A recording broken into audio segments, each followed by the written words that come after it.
All right, welcome everyone. I am JJ. Let's tackle an example problem. So we have a frame consists of members A, B, B, C, and CD.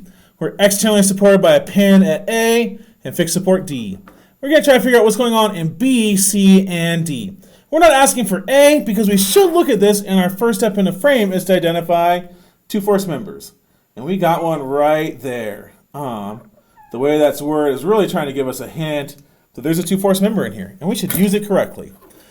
This is a two-force member. If I do that, I can get the resultant of BX, BY, AX, and AY. It's just a single FAB. So really, if I get what's happening at B, I also know what's happening at A. Let's just call it at 1 point and move on. But so I can come in and try to work with this. My overall free body diagram, I still have DX, DY, MD, FAB, 4 unknowns. There's nowhere I could sum moments to get rid of 3 of them. I can't sum forces. I really can't do anything with that overall free body diagram. So we're just going to move on from it then and say, well, what could I go to? If I work with CD, I'd have DX, DY, MD, CX, CY. 5 unknowns, no good. If I go to BC, though, I would have FAB, 1 unknown, CX, CY, 3 total unknowns. As soon as I find CX and CY, then I could come back here to CD, and I'd be down to just those 3 unknowns at D. So it's kind of giving me my path here. Let's deal with BC first. So we're looking at BC. We can make our free body diagram. Just a nice horizontal member. I know at B, I need to put in my two-force member. I'm going to guess that it's in compression, so squeezing in here. A two-force member, just connect in a straight line, the 2 pins in it, and that's where our force goes here. So straight from A to B. I have an FAB. And I can also come in here and say, well, that member goes over 8, and it only drops down 6. If I divide both of those by 2, 3, 4, this is a 3, 4, 5 triangle. 3 vertical, 4 horizontal. I can tackle that.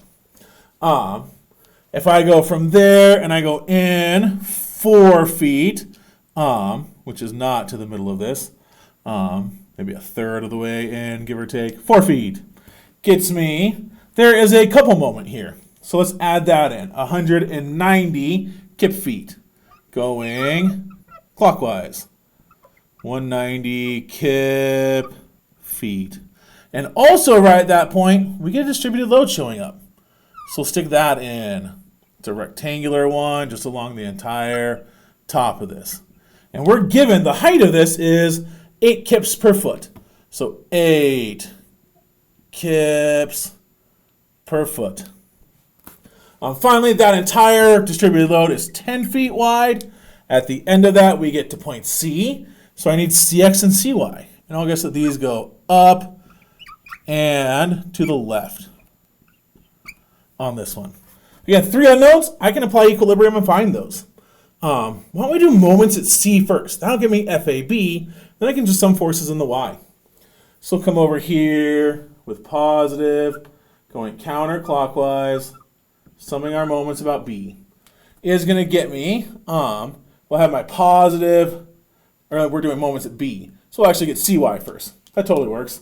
Then we can still sum forces in the X and the Y. Or we can do moments twice. Either way, we're going to get there. But if I do moments at B, my CY will cause a counterclockwise rotation. It's 14 feet away, 14 CY. My 190 is clockwise, so minus 190. My distributed load, I need to subtract it. It will cause a counterclockwise, sorry, that was clockwise rotation. Minus area times distance. The area is a rectangle base times height, 10 times 8, and the distance from point B to the middle of that rectangle. We're going to say I have to go 4 feet to get from point B to the beginning of the rectangle, and then I go halfway into it. So 4 plus, because I keep going, 10 over 2. Or we're working with 9 feet there. But that's going to get me to 0. Which if I solve for CY, I'm going to get that CY is 65 kips. And we're going up on BC, which would be our first answer. We're saying on a specific member because it's an internal connection. We know it'll be equal and opposite when I move to CD. So it'll be down on CD in a little bit. But with that known, why don't I do moments again, just to compare this a little bit. Why don't we do positive is counterclockwise. And I'm going to sum up my moments about point C. I'm now giving my FAB. So FAB, its X component passes through C. We won't get moment there. I will get moment from its Y component. It's clockwise, so negative force would be 3/5 of FAB times my distance, 4 plus 10, 14, minus 190 still from my couple moment. And then my distributed load is going to be counterclockwise here. So plus force area 10 times 8 times my distance from C to the middle of that rectangle. When we did moments at B, I had to first go from B to the start of the rectangle, and then I went halfway in. From C to the start of the rectangle, that distance is 0. So I can really just say halfway in. Plus 10 over 2, or just plus 5. Or times 10 over 2 times 5 gets us to 0. Solving for FAB, I'm going to get the FAB is 25 kips. I get a positive number coming out here. So it really is squeezing up into pin B, equal and opposite. Would say it's squeezing into my 2-force member. If it's being squeezed, we are in compression, which would be my second answer. From there, let's just sum forces in the X to get CX. If I sum up my forces in the X direction, I get FAB's X component, 4/5 of 25 minus CX, and that's it. That gets me to 0. Or CX is 20 kips, and it is going to the left. We get a positive number here, so I guessed the right direction. Still an internal connection, so on BC. And that would be my next answer. That's 3 unknowns from member BC. That's all we can get here. 3 unknowns, 3 equations. We're capped out, which means I just need to bounce and go to a new one. We already found FAB. Really, the only other option we have, I can now solve this with a free body diagram of everything, or I could work with just member CD, which just CD is going to be easier. Either way, I have to pull in the triangular distributed load, but if I work with just CD, I cut away a lot of extra stuff. So if I draw my free body diagram here, just a straight line, I'm going down to D. I know at D, it's a fixed support, so I need a DY. I need a DX. And don't forget the fixed supports resist moment. These get left off all the time. If I gave a problem like this on an exam, I would take off about 1/3 of my students' points if they did not include that fixed support. It is critical for us to get free body diagrams correct. And I want to cut that off now before you get into later classes. Get your free body diagrams right. An MD term in there. We would have a triangular distributed load all along that. It goes to a maximum of 12 kips per foot. It's going to the left in here, so we just want a handful of arrows pointing over to the left. And then I know my height here is 8 feet.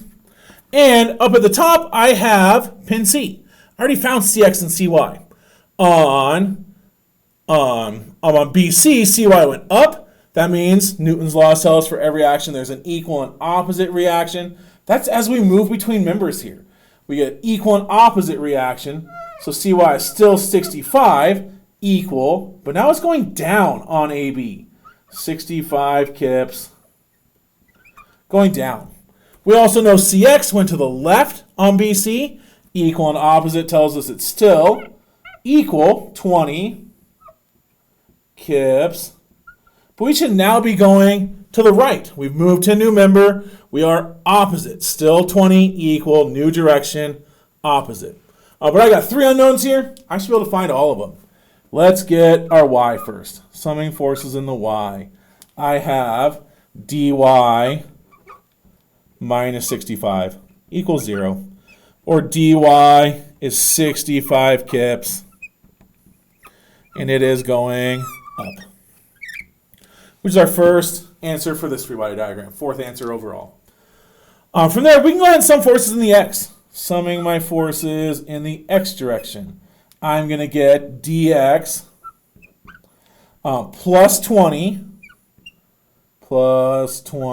minus my distributed load. Minus distributed load, I'll need an area for force. So 1/2 base times height, 12.